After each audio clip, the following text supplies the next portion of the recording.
What is going on, everybody? Welcome back to Phones and Drones. As you can see here on our Pixel 6 Pro, we got that system update. This is for the developer preview 2 for Android 13. So if you don't follow the channel, you guys probably missed that we had our initial thoughts and updates and walkthrough on this device. But I want to go ahead and jump into developer preview 2 and show you guys some things that have changed. And honestly, this is quite a substantial update. So, in regards to this, we actually now have quite a bit of updates.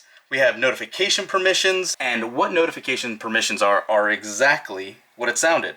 This was actually rumored in a previous build, but now it is actually official. It's basically a runtime notification permission, which it'll actually target any running apps when you actually go to launch them to verify that you still do want those notifications. So let's go ahead and just hypothetically use our banking app, Truist. You can see right here, do you want to allow Truist to continue sending notifications? We'll obviously allow that. And that's one of the newer changes in here as well. One of the other big changes is actually active apps. So this is actually very handy if you guys seem to have a lot of apps running at the same time. I know we've had this issue a couple of times actually. Let's go ahead and launch YouTube Music. Let's go ahead and launch, say, YouTube itself. And if you have something playing, and you minimize it or have it going in the background and are like, I wonder what's still running, if you pull down your notification preferences twice, you can actually see that it actually tells you there is one active app. And when you click it, it'll show you YouTube is the only one running. So you might be like, oh, we launched 2 apps though. Why is that one the only one showing? We have nothing playing in the music app. The moment you go ahead and activate it and swipe up and back down, you should see both of them playing, but it's only playing one music app at a time for obvious reasons. So that is a cool new little update. You can simply stop it right there as well, and it clears that update right back out. One of the other callouts I should have mentioned right off the bat is that obviously you can see this is the Tiramisu build right there, and it is going to be TPP2.220.8218.010. For those of you that like to know those build numbers, there it is right there for you.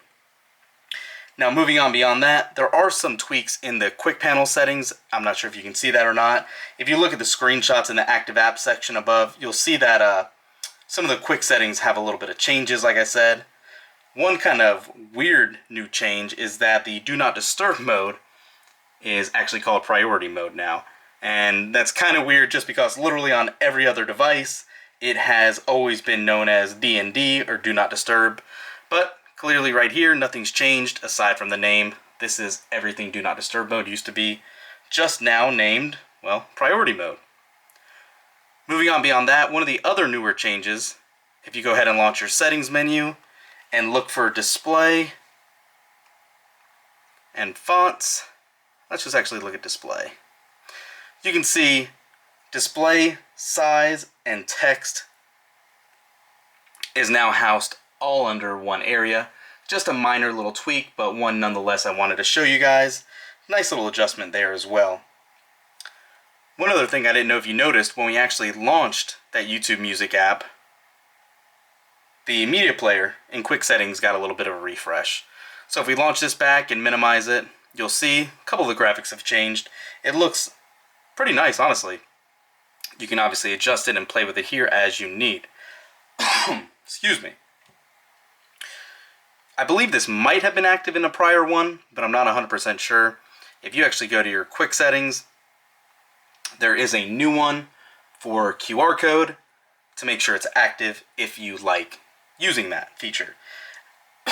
At this point, with so many digital menus and all that being around, having this option here and accessible is a huge benefit. I don't know why you might not want it on, but at least Google is giving us an option to turn it on and off right there. One other bit of information here is that there is a big screensaver update coming. So again, if you kind of go back into your settings options,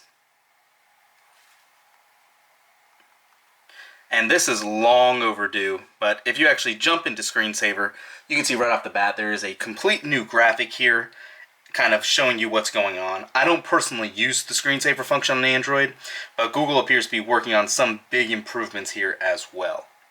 So you can obviously look at the clock, customize it, mess with colors if you want, preview it at the end of the day, and kind of see what's going on there.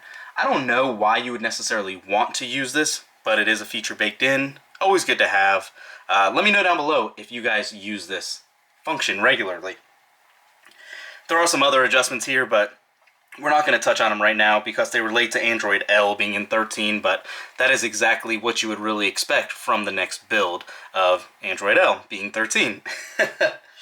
You do have Bluetooth Low audio improvements, or I should say Bluetooth LE audio improvements, which basically means it has built-in Bluetooth LE audio support, which at some point is actually going to replace the old Bluetooth Classic. It technically means it's more of a high-fidelity audio without the battery drain you would normally see now, so hopefully that'll make big improvements as well. MIDI 2.0, Android 13 actually adds support for this as well, which is a new standard and includes the ability to connect the hardware through USB for that also.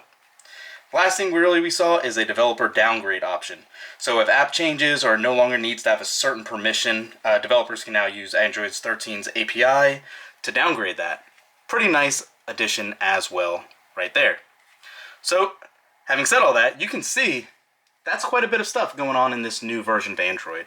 We'll cut this video off here. Let me know what you guys think down below. Have you updated your device yet? I haven't been able to obviously test it long enough to see if it's stable like the first developer preview was, but for those of you that follow the channel, you know we used it, it worked smoothly, and we've had no issues. But we have obviously read boot looping issues people are having and other issues, so be mindful.